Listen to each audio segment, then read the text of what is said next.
जिल्हाधिकाऱ्यांना आज आपण निवेदन दिलं आणि किती दिवसापासून आपला वाडी हा शहरालगतचा शहरीकरणाचा मोठा भाग आहे आणि या भागामध्ये जवळपास 50,000 लोकसंख्या राहते. मागच्या 25 दिवसापासून वाडीला पाणी पुरवठा झालेला नाहीये. मला प्रशासनाला सांगायचं आहे की आता प्रशासनानं लोकांचा सहनशीलतेचा अंत पाहू नये. कारण मागच्या सुरुवातीला जे कारण दाखवलं गेलं की कोटी तीर्थला पाईपलाईन खराब झाली, तिथे प्रॉब्लेम आहे, तिथे प्रॉब्लेम आहे. लोकांनी 8-10 दिवस समजून घेतलं, परंतु तो प्रॉब्लेम सॉल्व्ह झाला. शहरामध्ये पाणी पुरवठा व्यवस्थित सुरू आहे. परंतु मागच्या 2-3 दिवसापासून आपण पेपरबाजी पाहत आहात की आयुक्ताचे वेगळे स्टेटमेंट येत आहेत, ग्रामपंचायतचे वेगळे स्टेटमेंट येत आहेत. तो स्टेटमेंटचा विषय नाही, पण जनतेचं म्हणणं असं आहे की बाबा पाणी ही लोकांची अत्यावश्यक गरज आहे. टंचाईचा काळ आहे, दुष्काळाची परिस्थिती आहे सध्या नांदेड शहरामध्ये.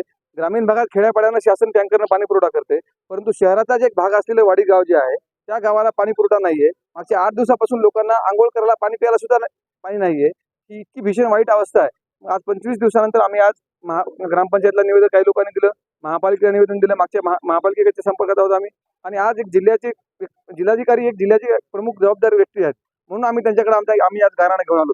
जर जिल्हाधिकाऱ्यांनी आता आम्हाला शब्द दिलेला आहे, सगळ्यांनी ग्रामस्थांनी निवेदन दिलेलं आहे, जिल्हाधिकाऱ्यांनी शब्द दिला आम्हाला की येत्या 1 ते 2 दिवसामध्ये सोमवारपर्यंत पाण्याचा प्रश्न निकाली लावू, असा आम्हाला शब्द दिला आहे. जर सोमवारपर्यंत पाण्याचा प्रश्न निकाली लागला नाही तर आम्ही वाडीकर असं या ठिकाणी आवाहन करतो की येणाऱ्या काळामध्ये तीव्र आंदोलन होईल आणि त्याला प्रशासन सर्वस्वी जबाबदार असेल.